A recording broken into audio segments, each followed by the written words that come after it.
Mga gintong tagapaglingkod. Panaginip ni Muhammad Qasim noong March 5, 2017. Naramdaman ko ang napakagandang pakiramdam ng kapayapaan. Alam ko ako ay nasa dalisay na masjid ng Muhammad sallallahu alaihi wasallam. At nakita ko si Muhammad sallallahu alaihi wasallam na lumapit sa akin. At nakaupo siya sa harap ko, at sa kanyang mga kamay ay may 4 na malalaking papel na gawa sa ginto. Sinabi sa akin ni Propeta Muhammad sallallahu alaihi wasallam sa isang napakasayang tono ng boses, "Qasim, ibigay mong muli ang mensaheng ito sa aking ummah. Kung sino mang susuporta sa iyo ay tulad ng isang taong sumusuporta sa akin. At ang taong iyon ay makakasama ko sa araw ng paghukom. At Qasim, ibigay ang aking mensahe sa mga taong kasama mo.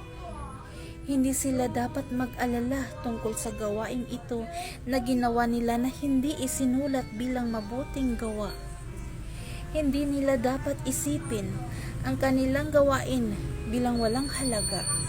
Anumang uri ng trabaho, kahit pa ang isang tao ay may napakaliit na bagay na nagawa, ang Allah ay hindi niya ito hahayaan na masasayang. Ang Allah ay magpaparami sa gawaing iyon ng maraming bisis. Ito ay hindi isang ordinaryong trabaho na kanilang ginagawa. Hindi nila dapat isipin na hindi ko alam ang kanilang mga pangalan at ang kanilang mga contribution. Ang Allah ang nagsulat sa kanila sa mga papel na ito, at nabasa ko ang kanilang mga pangalan at ang kanilang mga nagawa ng paulit-ulit. At si Allah ay nagbigay alam sa akin ng direkta.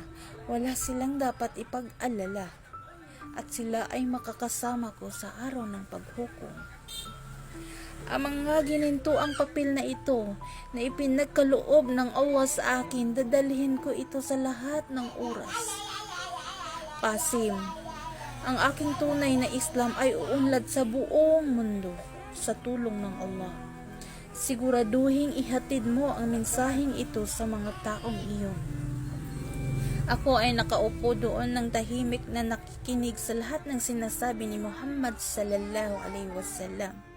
Gusto kong basahin ang mga pangalan sa papel, ngunit hindi ko maigalaw ang mga bahagi ng aking katawan, ni hindi ko alam kung ang aking pangalan ay nandoon.